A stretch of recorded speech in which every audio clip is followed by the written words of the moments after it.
Buenos días. Agradezco mucho a la Sociedad Mexicana de Oncología, en particular al doctor Samuel Rimera, su amable invitación.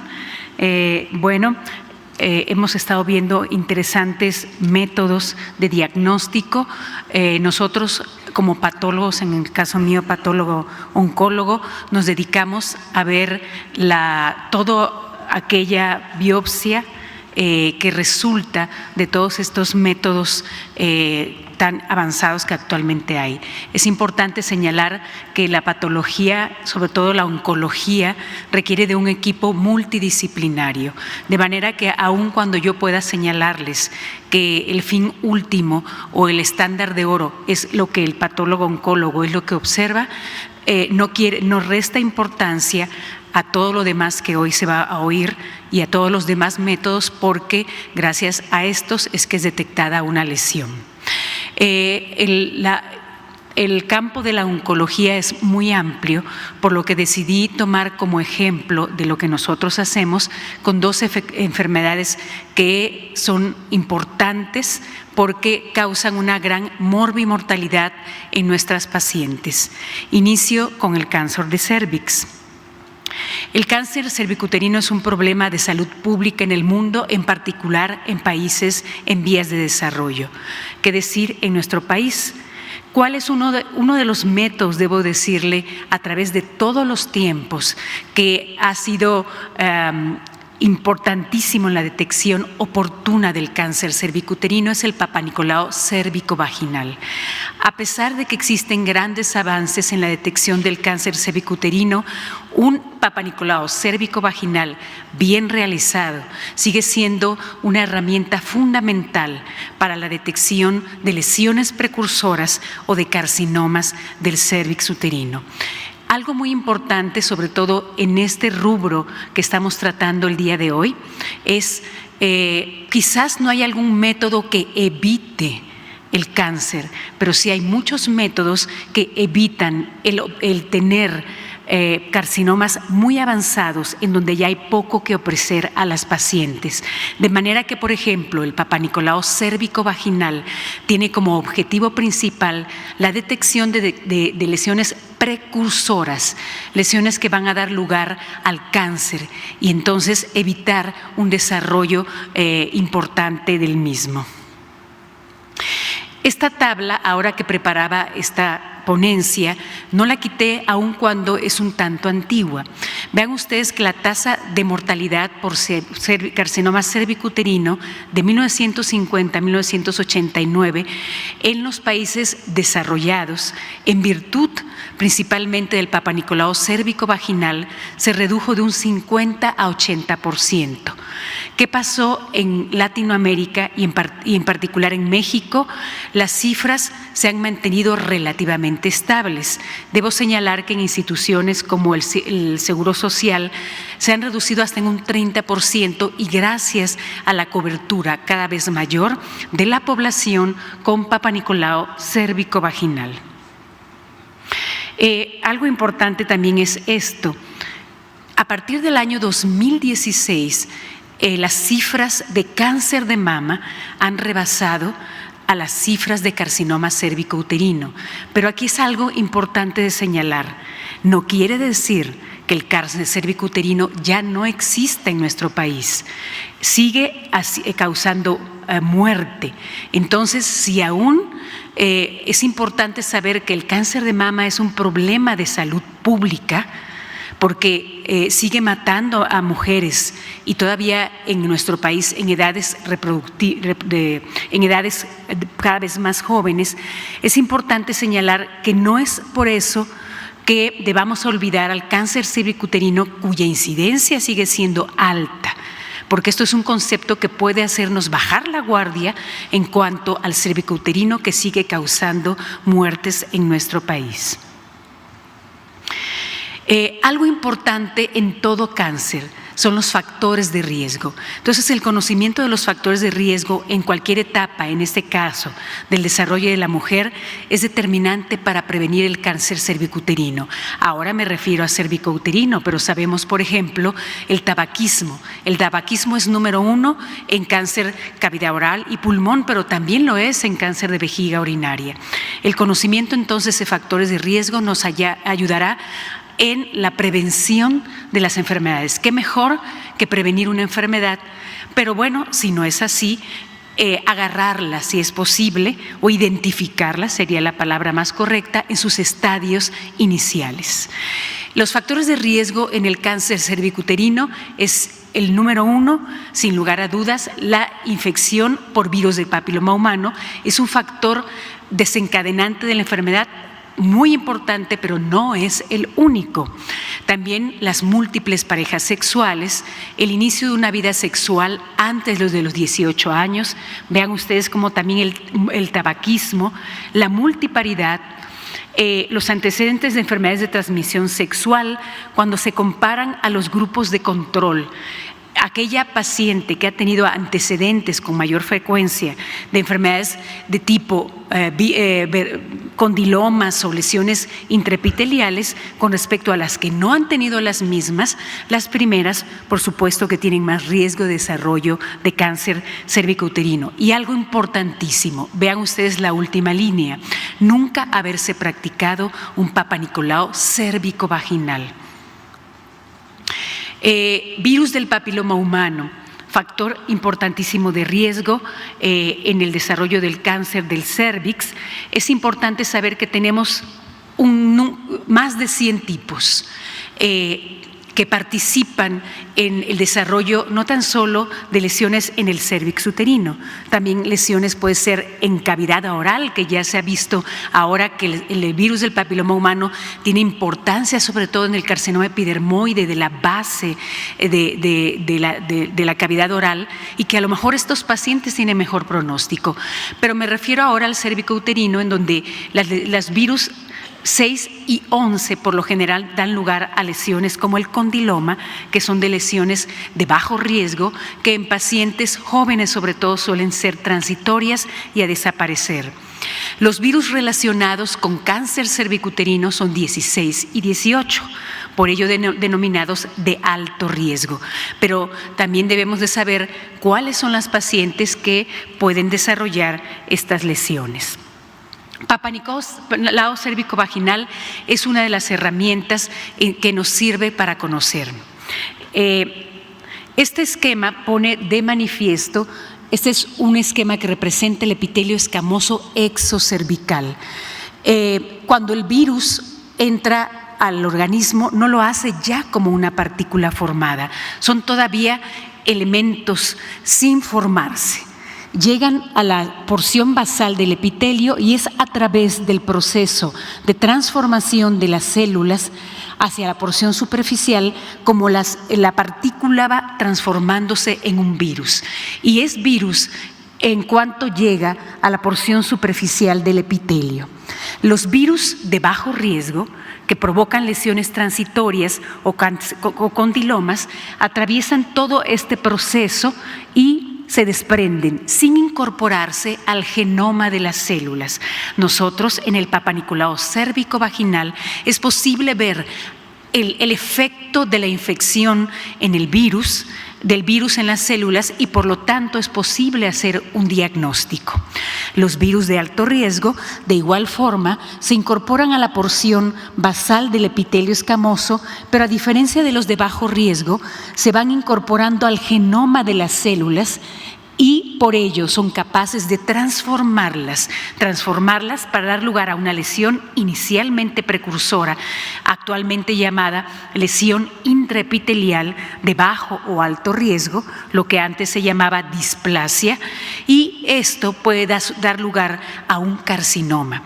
Es a través del Papa Nicolau cérvico-vaginal, sé que hay métodos moleculares, etcétera, pero el más sencillo de utilizar y bien hecho es el Papa Nicolau cérvico-vaginal, en donde podemos decir, esta paciente está en riesgo de poder desarrollar un cáncer invasor y por lo tanto detener ese proceso que a veces no es que sea inexorable, pues es posible incidir nosotros con los métodos de atención. Toda este diagrama tan hermoso ilustra toda la pléyade de cambios citológicos que puede ocasionar el virus del papiloma humano en las células que nosotros observamos en el Papanicolau cérvico-vaginal. Así tenemos células binucleadas, así tenemos el denominado coilocito. Coilos significa espacio. El espacio alrededor de un núcleo es ocasionado hasta por un proceso inflamatorio, pero es el espacio alrededor de un núcleo, más un núcleo alterado en su morfología, lo que da lugar al coilocito, así como también tenemos a células discarióticas o una gama de alteraciones que es por medio de la microscopía de luz que nosotros podemos determinar qué lesión tiene esa paciente. Tenemos lesiones de bajo riesgo.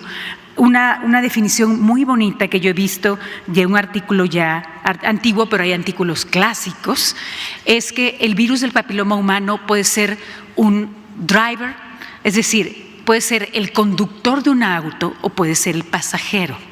El pasajero puede ser las infecciones que se producen en pacientes muy jóvenes, adolescentes, que son lesiones que el mismo sistema inmune va a eliminar.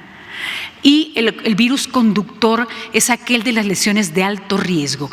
¿Cuál es la paciente que está en alto riesgo? La que tiene una lesión con virus 16 o 18, pero que después de 6 meses se repite el Papanicolau cérvico-vaginal y existe la lesión nuevamente y se vuelve a repetir y existe la lesión. Es decir, una lesión persistente por un espacio de 6 meses, 12 meses, es la paciente que realmente está en alto riesgo para el desarrollo del cáncer cérvico-uterino.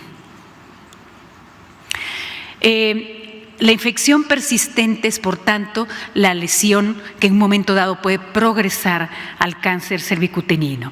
Esto ya lo comenté. Es importante visualizar bien al cérvix para poder tomar una citología adecuada, que ahorita lo señalaré. Los datos clínicos, por favor, no se les olviden. No es lo mismo que yo vea una citología cérvico-vaginal de una paciente de 18 años que vea el de una mujer de 65 años, en donde la atrofia puede ser tan importante que si el observador no tiene tanta experiencia, puede confundir la muestra con una lesión de alto riesgo. Los antecedentes, si la paciente ha tenido un cáncer cervicuterino y está en estudio para ver si no hay recurrencia de la enfermedad, los cambios post-radioterapia pueden ser idénticos a un cáncer cervicuterino. Tratamientos previos, factores de riesgo. Esos datos que ustedes ponen en la hoja de solicitud son fundamentales para una buena interpretación de la citología o biopsia en cuestión. Este es el espéculo con el que vamos nosotros a ver bien el cérvix uterino. Debemos conocer tanto el colposcopista como el médico anatomopatólogo la anatomía del cérvix.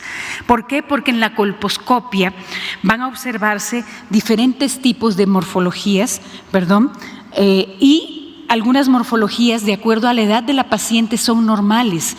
Y, por ejemplo, este aspecto colposcópico fue referida a la paciente al hospital con una citología con diagnóstico de probable CACU.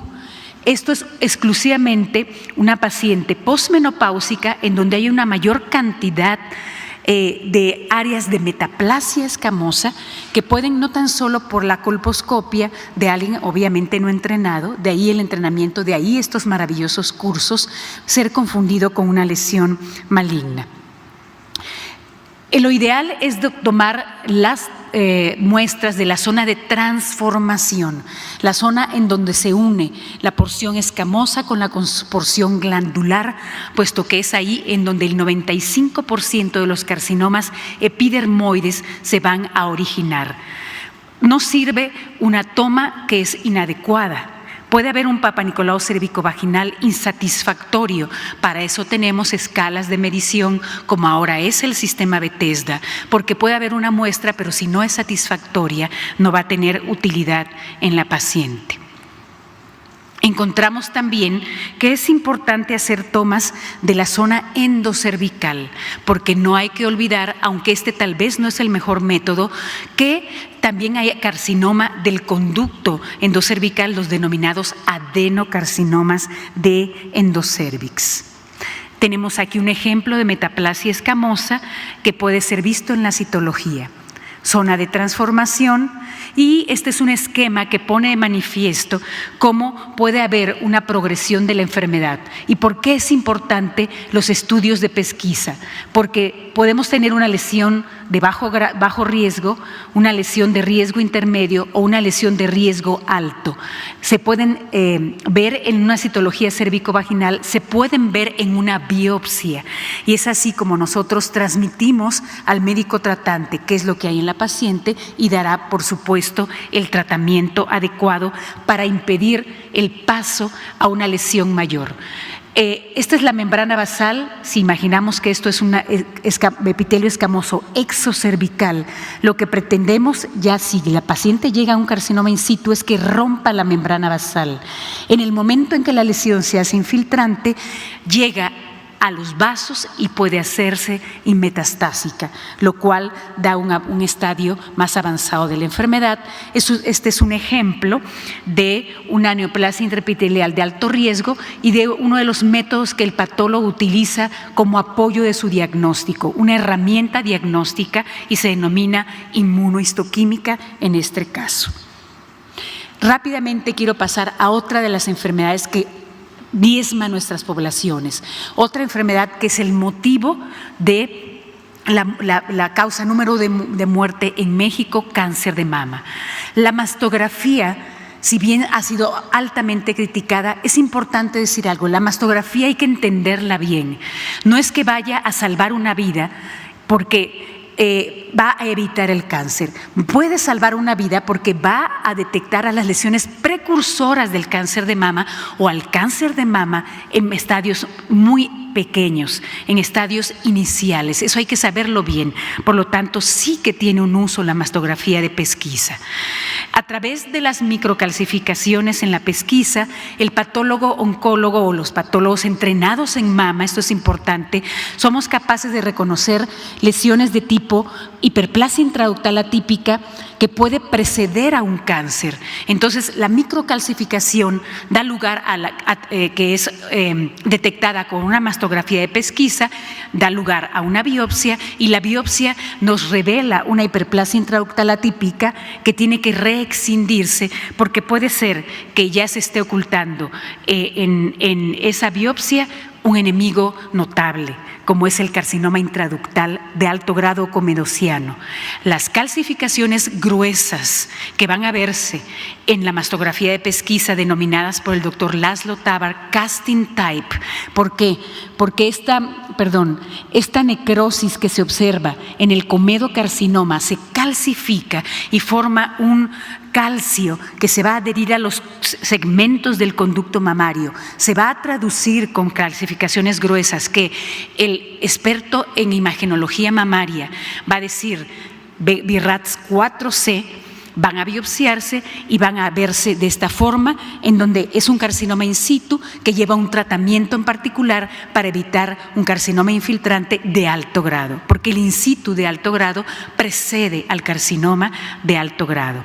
La mastografía nos puede indicar también otro tipo de lesiones. Aquí tenemos una masa retroareolar que dio lugar a la resección de esta lesión. Macroscópicamente se observa de aspecto de una lesión que dilata el conducto y que microscópicamente se va a ver como una lesión bifásica, en tanto que tiene un tallo fibrovascular que sustenta a un tejido epitelial que recuerda al de los conductos mamarios, y esto es un papiloma que puede complicarse con cáncer. ¿Excindir un papiloma o no?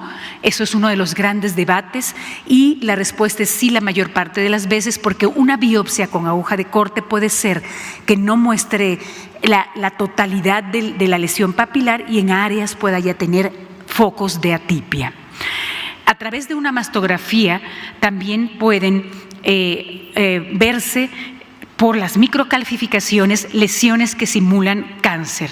Lo primero que yo menciono a mis alumnos es, cuando estamos viendo una lesión como por ejemplo esta que fue biopsiada por microcalcificaciones, en la mastografía de pesquisa es establecer benigno o maligno, porque de un lado o de otro se puede hacer daño. Esta es una de las lesiones benignas que ocurren con mayor frecuencia en las mastografías de pesquisa.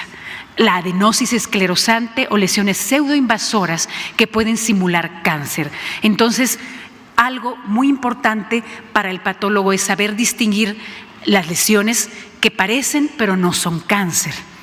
Y finalmente, vamos a tener a través de la mastografía la detección de lesiones pequeñas. En realidad, el objetivo número uno de la mastografía es detectar no una lesión precursora, porque a veces no aparece, esas aparecen en el camino en búsqueda de un carcinoma menor de 9 milímetros, un carcinoma pequeñito, una lesión no palpable. La mastografía aquí pone de manifiesto, una lesión como esta, cuyos bordes redondeados e infiltrantes en algunas zonas pone de manifiesto una lesión altamente sospechosa de malignidad, que de acuerdo al lenguaje de los radiólogos es BIRAT5, y en efecto la biopsia pone de manifiesto que hay un carcinoma infiltrante. De manera que el papel del patólogo, en este caso, en mi caso, patólogo oncólogo, es de esas biopsias que se han tomado en virtud de los métodos del equipo multidisciplinario que participamos en esta guerra contra ese gran enemigo que es el cáncer, es establecer el estándar de oro que es esto, pero no somos solos, dependemos también de ese grupo que ahora se está presentando. Muchas gracias por su atención.